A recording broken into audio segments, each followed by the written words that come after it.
Bismillahirrahmanirrahim. Assalamualaikum warahmatullahi wabarakatuh. Ketemu lagi dengan Razik Zikri Channel. Razik Zikri Channel, channel keluarga, vlog, hiburan, dan olahraga.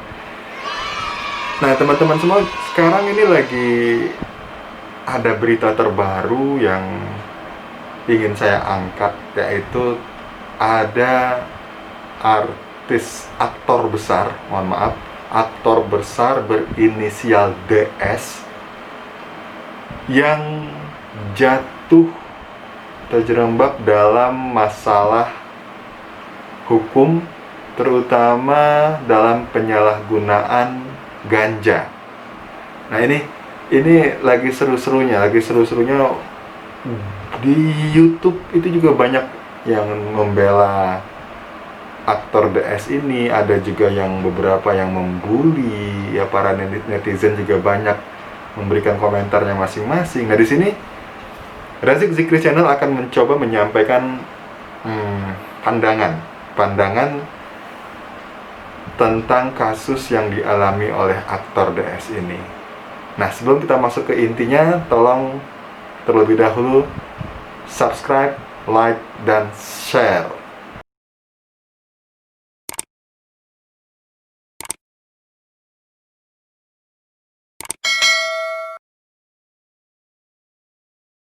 Nah, sebelumnya akan saya bacakan terlebih dahulu suatu kanal berita saya sebutkan saja di detik.com news. Di sini ada fakta terbaru kasus ganja aktor DS ini. Di sini tertulis, polisi mengungkap fakta terbaru terkait kasus penyalahgunaan narkotika aktor DS, bahwa aktor DS ini terungkap sudah cukup lama mengkonsumsi ganja, setidaknya sebelum pandemi corona atau COVID-19.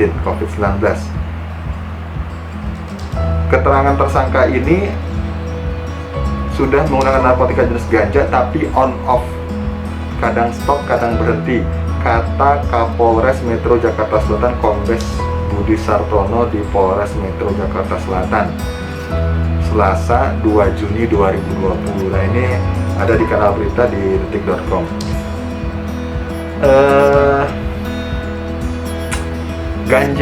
Ganja itu saya tidak akan banyak membahas tentang aktor DS-nya ini sendiri ya. Soalnya banyak juga, bukan hanya para selebritis, artis-artis, tapi orang-orang biasa pun dari semua kalangan, baik itu dari anak remaja sampai dengan dewasa tua, sampai pengusaha bahkan tidak mampu, banyak yang sampai menjadi penyalahguna narkoba jenis ganja ini. Ganja. Sebelum kita bicara tentang ganja, dalam beberapa tahun ini sudah sering sekali ganja ini menjadi perdebatan. Banyak yang pro untuk ganja ini dilegalkan, tapi banyak juga yang anti. Jangan sampai ganja ini dilegalkan, atau tidak pro dengan legalisasi ganja. Tapi tempat saya juga tonton di kanal YouTube yang lain itu, jangan sebutkan itu legalisasi ganja, tapi memanfaatkan ganja, ya apapun lah namanya itu ya.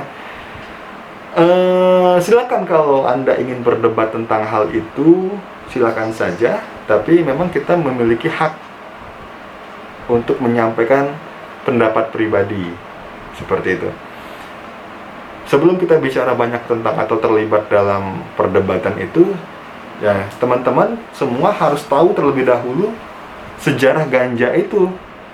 Sejarah ganja bisa masuk ke Indonesia itu bagaimana. Nah itu kita harus cari tahu terlebih dahulu, sehingga kita baru bisa ngomong, oke, ini legal, oh ini tidak legal, oh ini bahaya atau tidak bahaya. Seperti itu. Nah, pertama, sejarah ganja. Di sini saya coba searching di internet. Saya coba cari-cari tahu informasi tentang sejarah dan budaya ganja di Indonesia, dan saya dapat di websitenya bbc.com Indonesia. Di sini pada tanggal 10 Februari 2020. Di sini ditulis oleh Raja Eben Lumban Rao sejarah dan budaya ganja di Nusantara, ritual, pengobatan, dan bumbu rempah makanan. Itu judulnya. Ada juga anggota di sini tertulis di bbc.com ini, anggota DPR RI dari Dapil 1 Aceh, Rafli, mengusulkan budidaya dan pemanfaatan ganja Aceh sebagai bahan baku kebutuhan medis berkualitas ekspor saat rapat kerja dengan Kementerian Perdagangan di Jakarta. Wacana itu mendapat penolakan dari partai politik, Badan Narkotika Nasional BNN, polisi, dan LSM anti narkoba. Nah, sejarah panjangnya itu saya sebutkan di sini. Di sini dituliskan tidak ada data pasti kapan dan bagaimana ganja pertama kali masuk ke Nusantara. Berarti ya, kalau kemarin-kemarin ada yang menyebutkan, oh saya punya sumber yang bisa dipercaya, tapi kalau di sini disebutkan ya tidak ada data pasti, berarti bisa kita anggap validitas dari buku yang mereka miliki ya tidak bisa terlalu dipercaya juga. Tetapi di sini tertulis terdapat kepingan catatan sejarah tentang ganja yang bisa disusun. Secara global dalam jurnal Vegetation History and Archaeobotany, ganja disebut berasal dari dataran tinggi Tibet, tepatnya di Danau Qinghai. Sementara itu, di Kamus Sejarah Indonesia mengatakan ganja berasal dari Laut Kaspia dan ada di Jawa pada abad ke-10. Nah, ini saya ulang lagi, ini saya bacakan dari websitenya bbc.com. Belum ada informasi akurat tentang daerah asal ganja dan bagaimana penyebarannya. Di sana tertulis juga, menurut Direktur Eksekutif Yayasan Sativa Nusantara, Inang Winarso, ganja pertama kali dibawa oleh pedagang dan pelaut Gujarat dari India ke Aceh sekitar abad ke-14. Nah, itu menurut Ketua Yayasan Sativa Nusantara. Ganja ditukar dengan cengkeh, kopi, lada, dan rempah-rempah lainnya. Nah, itu. Selain itu, menurut Ketua Yayasan Sativa tadi, Sativa Nusantara tadi, terdapat juga relief gambar daun ganja yang ditemukan di Candi Kendali Sodo yang berada di Gunung Penanggungan, Mojokerto. Candi Kendali Sodo adalah candi Siwa bertingkat 3. Di tingkat 2-nya, kata Inang, terdapat pahatan daun ganja yang menurutnya memiliki makna dalam ritual keagamaan Hindu saat itu. Ini masih diteliti oleh secara artefak. Jika itu daun ganja, benar dalam artefak itu daun ganja, berarti di Jawa itu jauh lebih tua mengenal tanaman ganja dibandingkan Aceh. Nah, itu sejarah awal yang saya bacakan dalam bbc.com ini. Dalam perdebatan yang pro dan kontra terhadap ganja, yang pro tadi menyebutkan banyak sekali manfaat dari ganja, tetapi yang kontra menyebutkan banyak sekali kerugian bila kita mengkonsumsi ganja. Saya ambil yang dari BNN, ya. Saya ambil dari BNN. Kepala BNN Heru Winarko menegaskan, dari sekitar 3,6 juta pengguna narkoba, 63%-nya merupakan pecandu ganja. Zat yang dikandung dalam ganja bisa mengurangi oksigen di otak sehingga bisa membuat orang menjadi bodoh, kata Heru dalam keterangan pers dilansir dalam situs BNN. Artinya, kata Heru, ganja tidak bisa digunakan, dibudidayakan, ataupun dimanfaatkan untuk pengobatan. Senada dengan itu, Kepala Pusat Laboratorium Narkotika BNN Mufti Jusnir mengatakan bahwa ganja sama sekali tidak dapat digunakan, dibudidayakan, ataupun dimanfaatkan untuk pengobatan. Pemanfaatannya hanya untuk ilmu pengetahuan dan teknologi saja. Karena para peneliti sebelumnya telah melihat dampak buruk dari mengkonsumsi ganja. Otak itu kaya dengan oksigen. Jika oksigen terkena ganja, maka oksigen terikat oleh THC, maka bisa menyebabkan pengapuran sel otak, sehingga sel itu akan mati. Nah, itu yang dampak buruk dari ganja yang disebutkan oleh BNN tadi. Sekarang kita coba dari website yang berbeda. Kita coba buka ganja menurut Halodoc.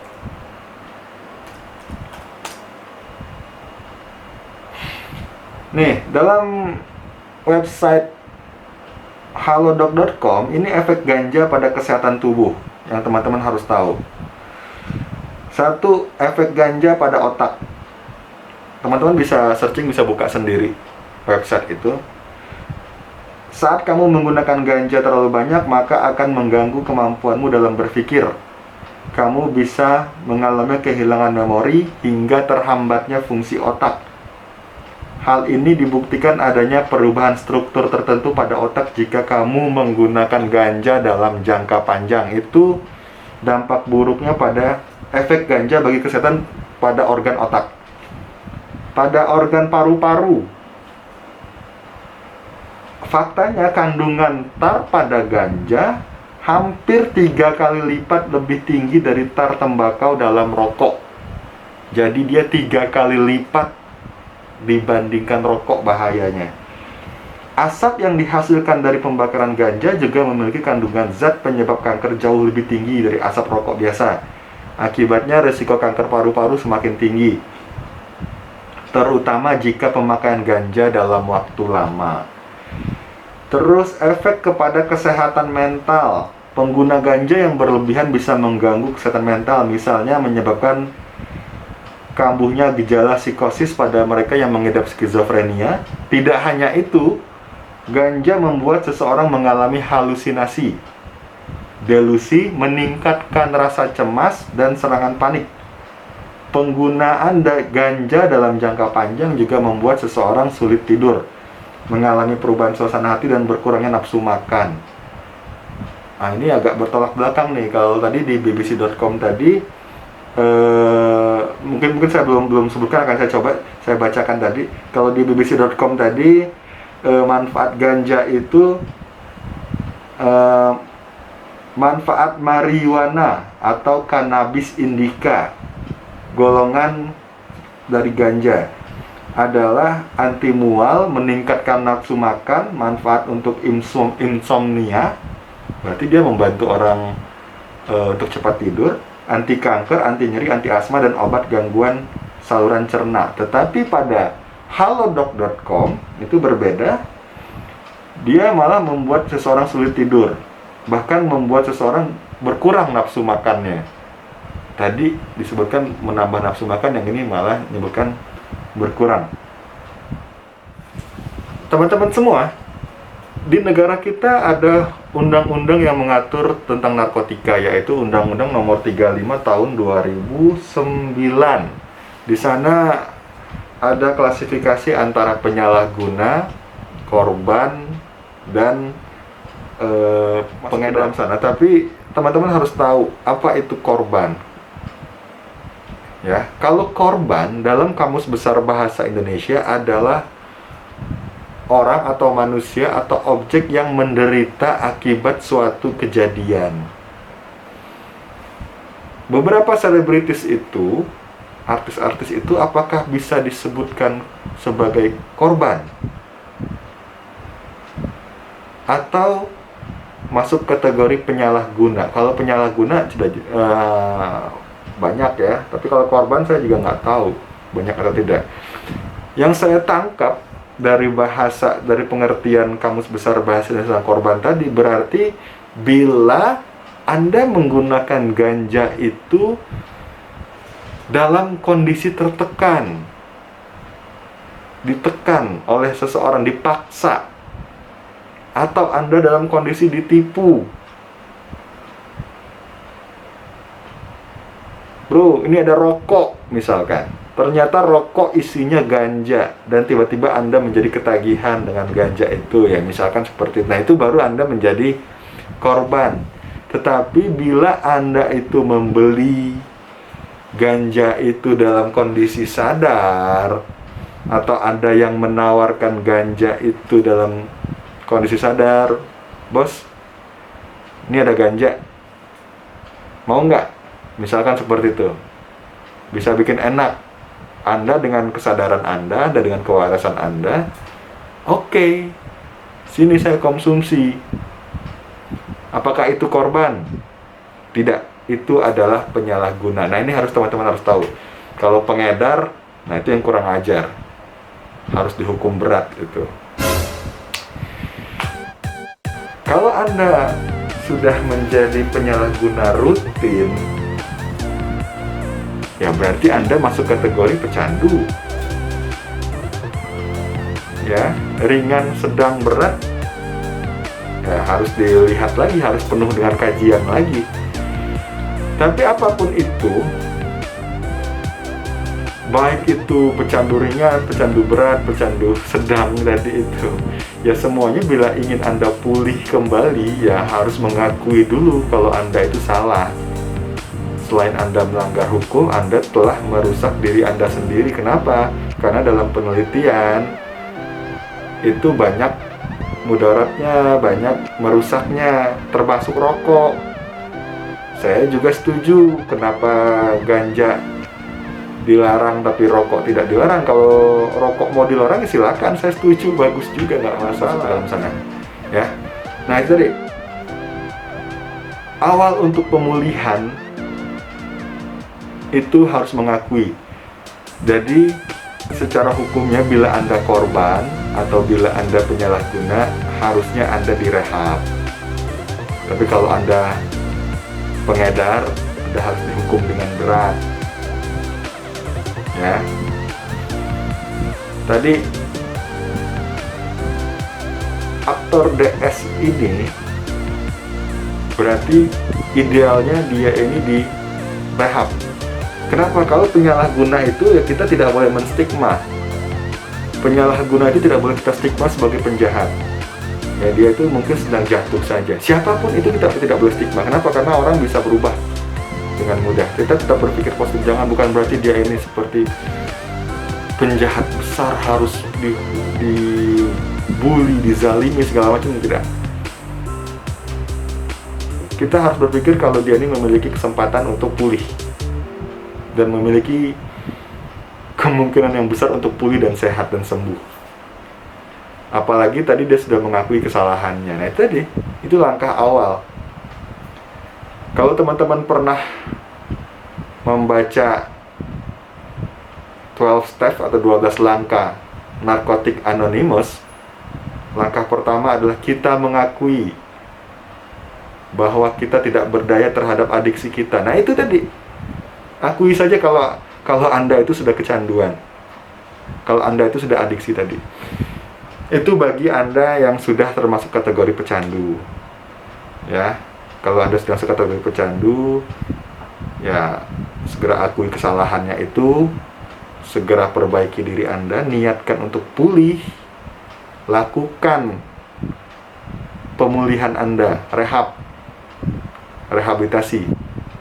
Yang keempat adalah pertahankan proses rehab itu seumur hidup. Karena rehab itu tidak hanya pada saat Anda direhab di tempat rehabilitasi atau panti rehabilitasi, itu tidak hanya sesampai di sana saja, tapi seumur hidup Anda harus melaksanakan rehab itu untuk diri Anda sendiri. Untuk Anda yang belum pernah mengkonsumsi zat tadi, nafza tadi, teman-teman semua, adik-adik semua, saudara-saudaraku semua, anak-anakku, saudara keluargaku semua, jangan pernah mencoba, ya, jangan pernah mencoba nafza, narkotika, antipsikotropika, dan zat adiktif. Apapun itu, walaupun hanya secuil, walaupun hanya setetes. Kenapa? Karena dia bersifat adiktif. Apa itu adiktif? Bersifat membuat ketagihan. Jadi Anda cukup tahu, Anda cari. Kalau itu banyak kerugiannya ya sudah, jangan pernah mencoba. Saya katakan menurut teori yang saya baca, mungkin Anda bisa searching deh, kenapa seseorang itu bisa kecanduan, kenapa seseorang itu bisa ketagihan. Karena zat-zat tadi itu, ganja, sabu, alkohol, rokok, game, bahkan game. Karena hal-hal tersebut itu, zat tersebut itu, menurut teori yang saya tahu, rasanya enak. Ya, saya tidak pernah mengkonsumsi itu. Jadi, kenapa orang itu ketagihan? Karena menurut teori ya itu enak. Kalau nggak enak, ya nggak akan mungkin bikin ketagihan. Nah, jadi kalau Anda nanya, apa sih rasanya zat itu? Ya sudah, itu jawabannya. Dan Anda tidak usah mencobanya. Ya, kenapa? Sekali Anda mencoba, kita nggak tahu kemampuan otak kita menahan sugesti keinginan itu seberapa kuat. Kita nggak usah tes mental, nggak usah tes power. Oh, saya bisa kok. Saya itu nggak usah deh, mendingan kita hindari saja. Itu lebih baik dibandingkan Anda mencoba-coba. Kita mau tes power sekali mengkonsumsi, aman kok, siapa bilang? Belum tentu. Belum tentu kita seberuntung orang-orang yang sudah bisa pulih dari ketergantungan narkobanya. Banyak para pecandu yang jatuh berkali-kali. Sudah rehab, tobat, setahun 2 tahun jatuh lagi ke dalam lubang yang sama. Ya kita bantu, kita angkat lagi. Jangan di stigma lagi, jangan dipanis lagi, kita angkat. Ya kenapa? Karena tadi ketika muncul rasa di otak tadi, ya keinginan di otaknya tadi, ya itu susah untuk dihilangkan. Nah itu tadi saya sudah sampaikan untuk pengedar, untuk pecandu. Untuk yang belum pernah mengkonsumsi ya jangan pernah. Untuk pengedar, tobat, jangan mengedarkan lagi mumpung Anda masih punya umur. Ya, tobat deh. Untuk kepolisian, BNN, ya silakan bekerja sebaik mungkin, berantas narkoba, tangkap itu para pengedar, hukum seberat-beratnya itu para pengedar biar tidak ada pengedar-pengedar lain. Untuk para penyalahguna narkoba, rehab mereka, beri kesempatan mereka untuk direhab. Ya. Nah, itulah teman-teman ya pandangan saya pribadi tentang ya kasus aktor DS ini yang sangat heboh dengan masalah klasik yaitu narkotika. Ya, sebelumnya saya mohon maaf telah sering menyebut nama aktor, inisial aktor DS ini tanpa izin terlebih dahulu. Saya mohon diizinkan untuk menyebutkannya itu, dan bila ada salah-salah kata saya mohon maaf lahir dan batin. Saya hanya ingin mencoba mengajak teman-teman mengambil hikmah, mengambil hal positif yang bisa kita pelajari dari segala kejadian yang ada. Teman-teman semua tetap semangat, bantu negara kita, bantu diri kita, bantu keluarga kita untuk memberantas masalah klasik ini, memberantas masalah narkoba ini. Ya. Dan juga bagi para penyalahguna, bagi para korban yang sudah ditangkap maupun yang belum ditangkap, ayo rehab, perbaiki diri Anda dimanapun itu. Silakan Anda ikuti rehabilitasi, perbaiki mumpung kita masih punya kesempatan. Mohon maaf sekali lagi bila ada salah-salah kata. Ambil hal positifnya, hal negatifnya tolong dibuang. Bila ini bermanfaat, silakan di subscribe, like, dan share. Terima kasih. Wabillahi taufiq wal hidayah. Wassalamualaikum warahmatullahi wabarakatuh.